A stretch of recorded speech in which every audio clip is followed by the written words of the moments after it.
Hello guys, ngayon po ay magtuturo tayo kung paano mag-clean reinstall ng Windows 10 sa Acer Aspire E5-473 model. She call me Luda, bitch, I roll out with my shooters. She wanna fuck me in a Plymouth Barracuda.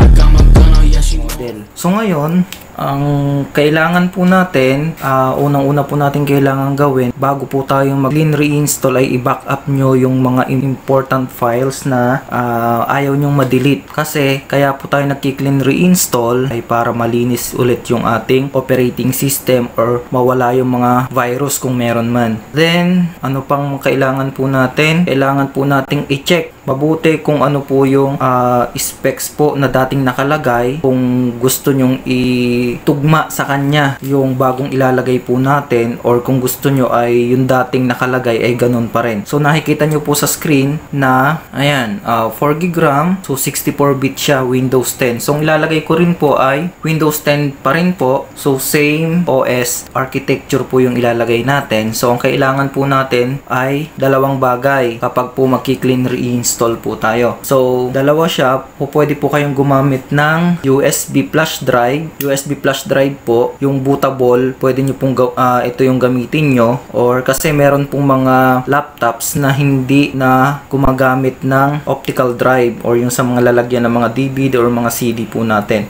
So, etong gagamitin po natin ay yung nasa DVD disk. Okay? Ito po yung gagamitin po natin. So, sa paggawa naman po ng bootable, madali lang din naman po yan. Napakadali. Ito pong clean reinstall or mas kilala sa mga tawag na reformatting, or ayan, installation ng Windows. Napakadali lang po niya. Yung salitang reinstall or reformat, yun po lang yung komplikado. Pero kung gagawin mo po siya, ay napakadali. Okay, so step by step po tayo. So itong gagamitin ko yung optical drive. So optical drive po gagamitin natin. So binuksan ko na po yung CD-ROM nya. Then ilagay natin yung bootable disk natin. Ilagay lang po natin yun. So ayan, antay lang po nating mabasa. So ito po ay friendly tutorial for beginner. Okay?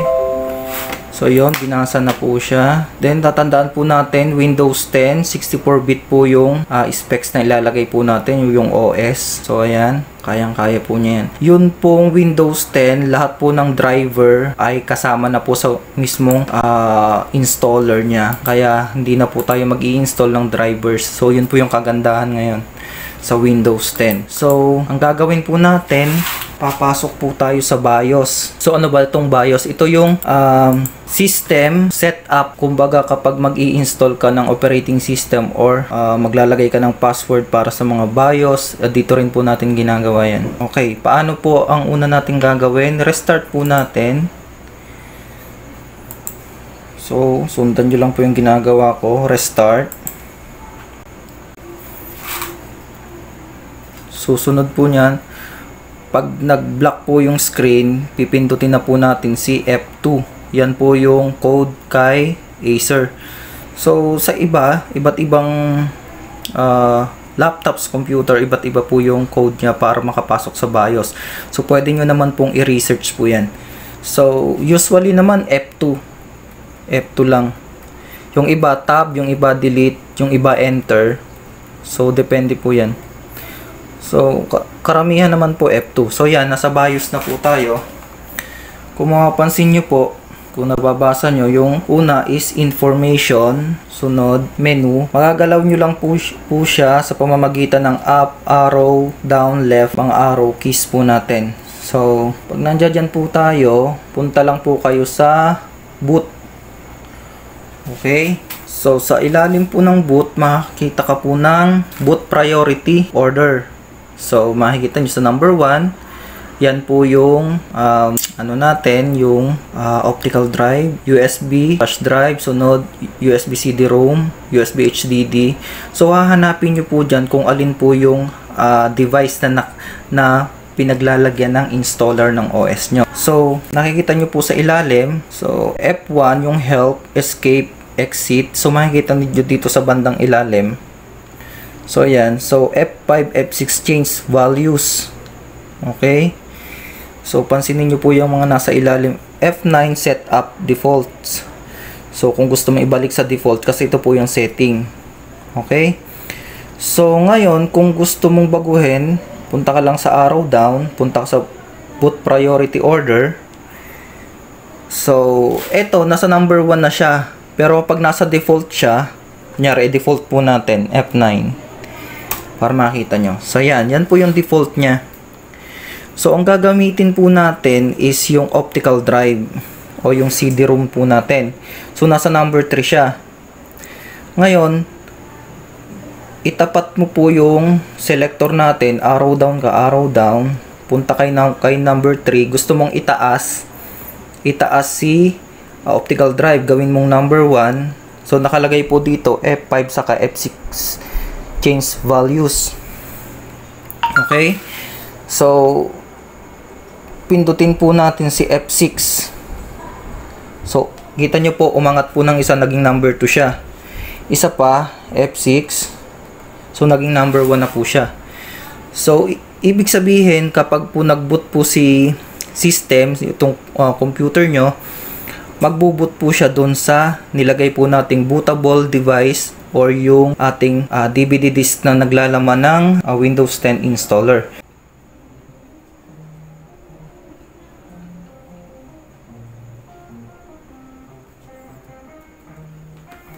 Yeah, let's go. I'ma make a couple stacks, do exactly what I want to. Mix a couple tracks, get a lady that I'm drawn to. Turn up to the max, get me faded till I'm gone, dude. I do what I want, couldn't stop me if you wanted to. I just work hard, yeah, harder than the rest. Some people say I'm lucky, others saying that I'm blessed. But I keep my head down, cause I crave progress. You ain't never gonna stop me, cause it's my conquest. And I'm never gonna rest, yeah. And y'all don't know that I'm a soldier. I always felt like I'm alone, yeah. When everybody thinks they know ya, and y'all don't even know I own ya. And now I'm ready taking over, cause every day I'm getting closer. Just look at everything I'll show ya. And now I'm ready, I'ma blow up.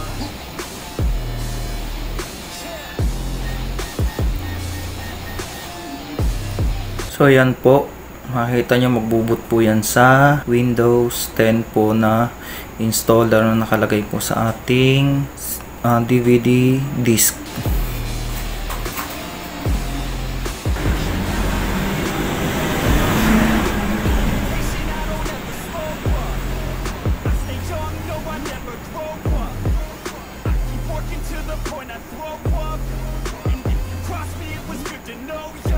So eto na po. So makikita nyo po dito, ayan, naka language na ay United States. Pero ayan, United States, US. Okay, next lang po natin. So next dito po sa right side. So install. So setup is starting.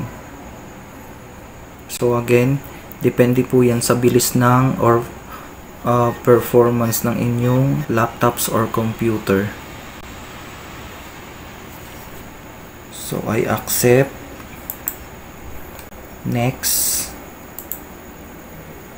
So kapag mag-clean reinstall ka ay custom or kahit reformat, or ako lagi kong ginagawa yung custom na lang kasi para sigurado ka. So ayan. So makikita mo dito yung mga partitions ng ating hard drive. So ayan, makikita nyo. So ito ay i-delete natin. So lahat yan i-unallocate natin. So delete. Okay. So unallocated, gagawin po nating isang partition lang siya. So delete para magsama-sama siya sa isa. Delete. So delete.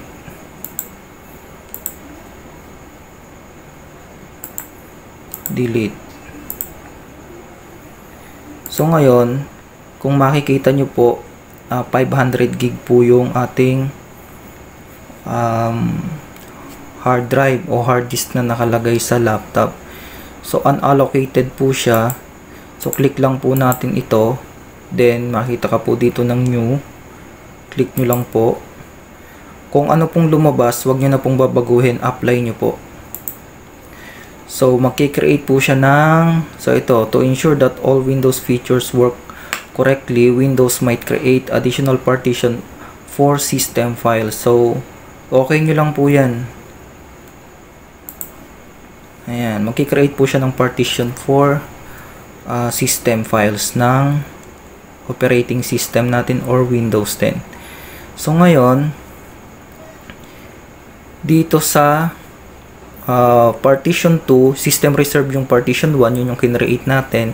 Para makasigurado kang malinis, pwede nyo pong i-click tong format. Okay. So, formatted na po siya. Click lang po ulit natin.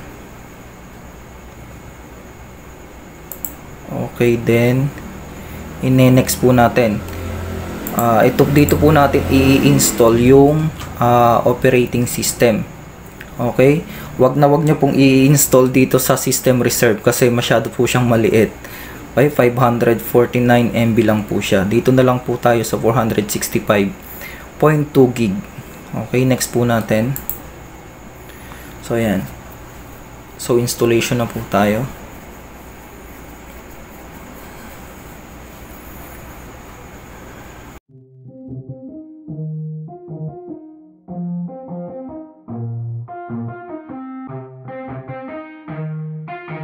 Yeah, let's go. I'ma make a couple stacks, do exactly what I want to. Mix a couple tracks, get a lady that I'm drawn to. Turn up to the max, get it faded till I'm gone, dude. I do what I want, couldn't stop me if you wanted to. I just work hard, yeah, harder than the rest. Some people say I'm lucky, others saying that I'm blessed. But I keep my head down, cause I crave progress. You ain't never gonna stop me, cause it's my conquest. And I'm never gonna rest, yeah. And y'all don't know that I'm a soldier. So yan, kung magre-restart po, hayaan nyo lang po siya mag-restart. When everybody thinks they know ya, and y'all don't even know I own ya. And now I'm ready taking over, cause every day I'm getting closer. Just look at everything I'll show ya. And now I'm ready, I'ma blow up. Normal po yung magre-restart siya.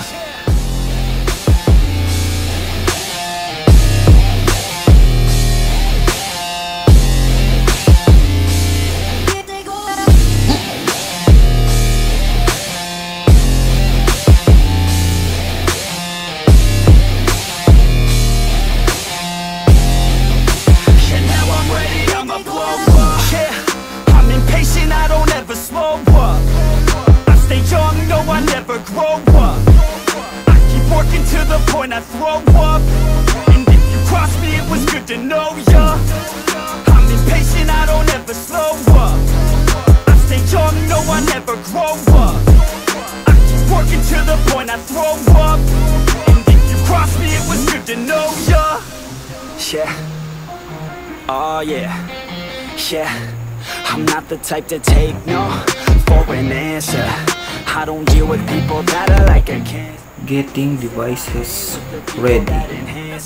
And I'm not the type to give out second chances. I just wanna work on my own for myself. I don't need no help, not anybody else. Nah man, I got it dealt. I'm working on my wealth and I'm working on my health. Keep on working to excel, cause I'm working on myself. Yeah. So ito po yung actual na installation ng operating system Windows 10. And y'all don't even know I own ya.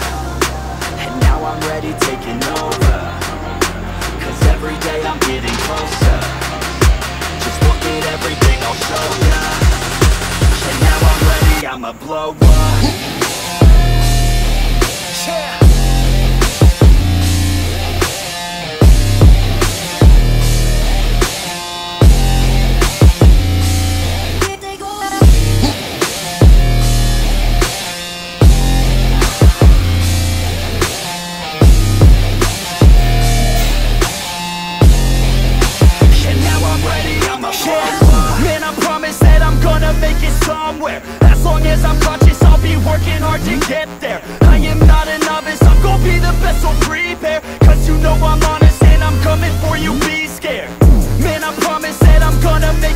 somewhere. As long as I'm conscious, I'll be working hard to get there. I am not a novice, I'm gonna be the best, so prepare. Cause you know I'm honest and I'm coming for you, be scared. Y'all already know.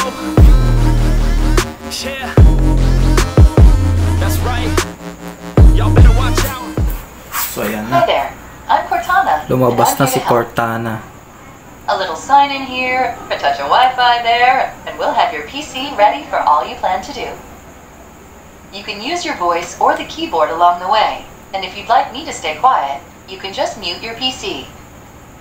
If you need an assistive screen reader, press the Windows, Control, and Enter keys at the same time to enable narrator.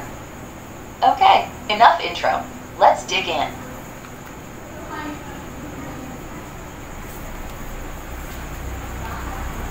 Your region is set to the United States. Is that right? Kapag po ganyan, yes na lang po natin. Kasi English naman po yung talagang ginagamit natin eh. Your keyboard is set to US. Want to stick with that? Yes na lang din po natin. Do you also type with another keyboard layout? Skip po, skip.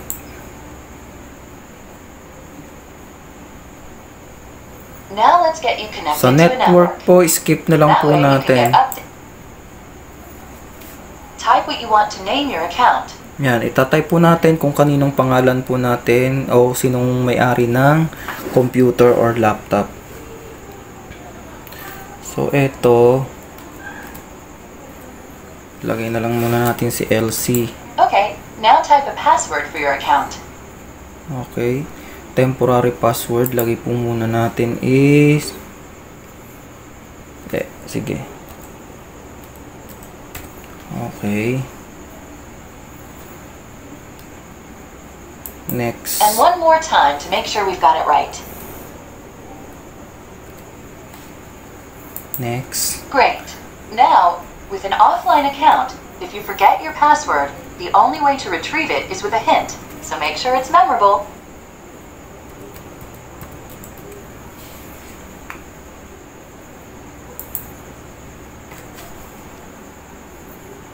Hey, look, that's me, Cortana. Can I have permission to use the Yes info I lang need po to do my natin. best work? Yes lang po. These are the settings Microsoft recommends. Go ahead and review them and select Accept when you're ready. Accept na lang po natin yan kasi yan po yung pinakakailangan din ng computer. Okay, that's the last step. Okay, malapit na tayong matapos. Almost done now. We just need to get a few more things polished up for you, and Windows will be all yours. Looking forward to helping out.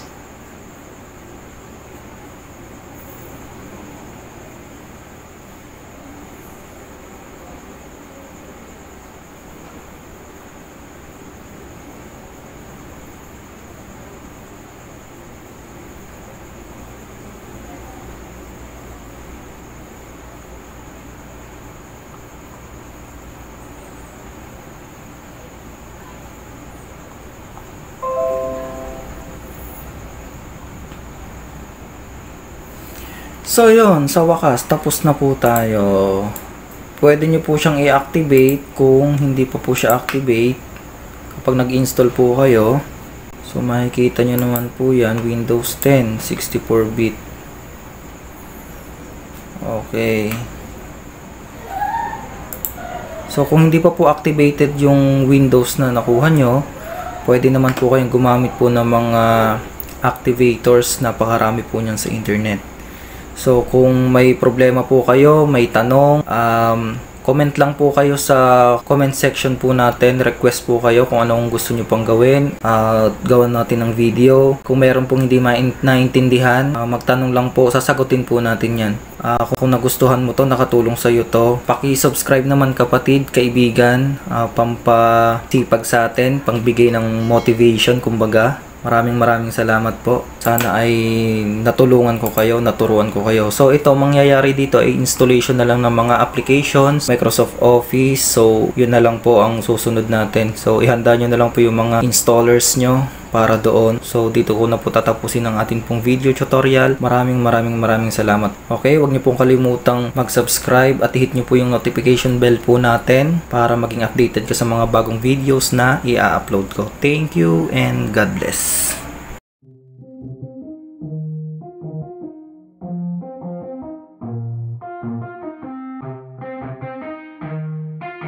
Yeah.